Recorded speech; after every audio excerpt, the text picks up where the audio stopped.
Hey guys, Jim Collector here.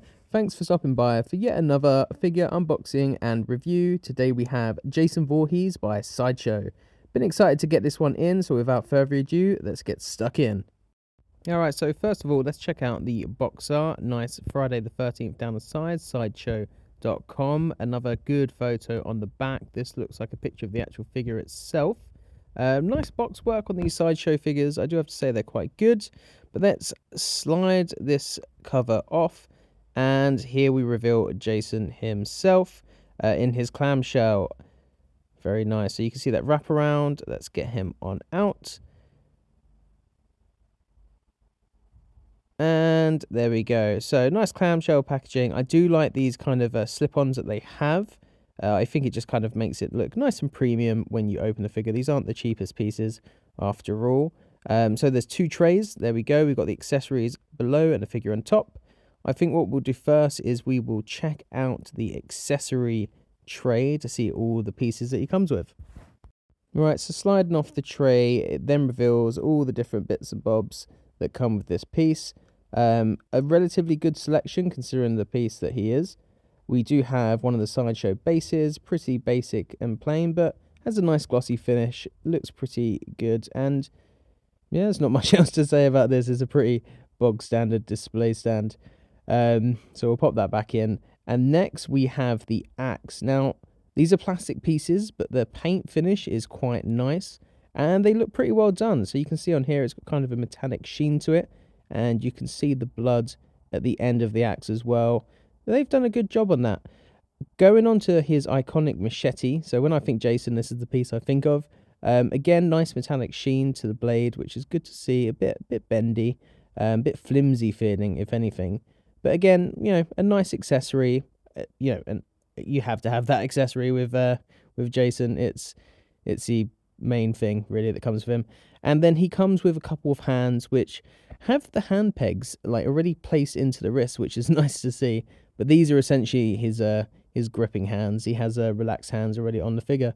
But yeah, that's pretty much all the accessories. Crotch grabber down there as well.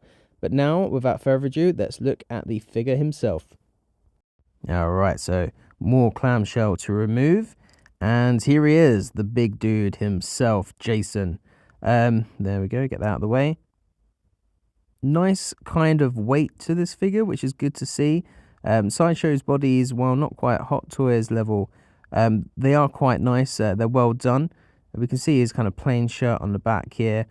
He's got kind of a rubber kind of prosthetic-y bit up the top. If I open that up, you can kind of see, obviously, his neck's all detailed, which is really nice to see. We know he's got gnarly, messed up skin, but it's kind of a soft, rubbery, almost feeling material.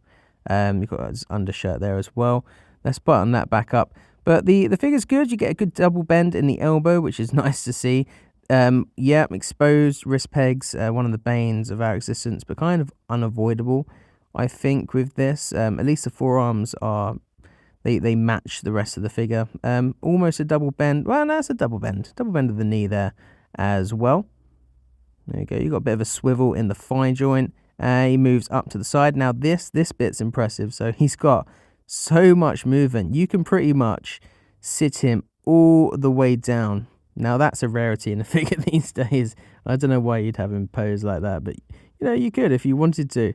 Mess up his shirt. Now, he's got a good swivel up top. Really, it's a dream to pose this piece, I have to say. There you go, good hip swivel. Get him looking either side, which is nice to see.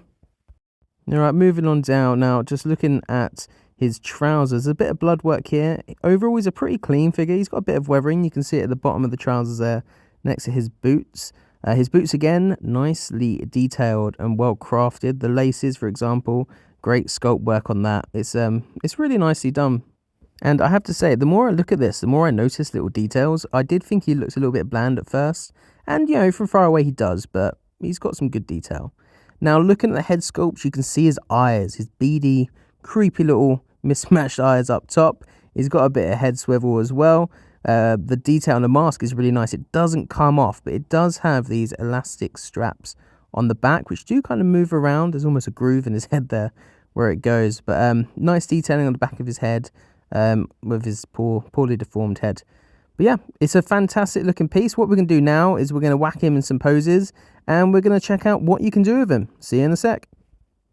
All right, here we have pose number 1. This is what I'm going to call the fully decked out pose. So he's got both of his accessories. So he's got his machete and he's got his axe. Pretty much a straight standing up pose. No dynamics to this at all. I have to say, shelf present wise, this guy delivers. He looks very menacing, even just in this kind of museum style pose here as well. He looks fantastic. He's a big piece. We'll check out how he looks compared to the other horror figures that I have in my collection. But for now, what I think we'll do is we will attempt a slightly more dynamic pose, and then we'll see which one we prefer. Catch you in just a moment. All right, pose number 2.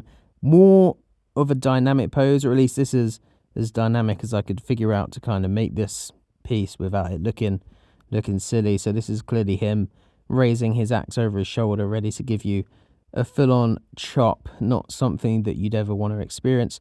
But yeah, again, because of the mobility in his joints, he's so easy to pose like this. I had absolutely no problem. A little bit of issues with balance on this one. His ankles don't really move, so if you do go for kind of a dynamic pose, you can't put whichever foot's moving in a kind of a good position, which makes it hard to balance. But all in all, this is a nice pose. This is probably how I'm going to keep him, if I'm going to be honest. I quite like this. This came out a lot better than I thought. But what we're going to do now is we're going to get him out, and we're going to see how he compares to the other horror icons that I have in the collection, and we'll see how they all stack up together. All right, here we go. We've got the 4 horsemen of the apocalypse, as I like to call them, stacked up next to each other. They look great. They look great individually on my shelves. They look great just like this as well.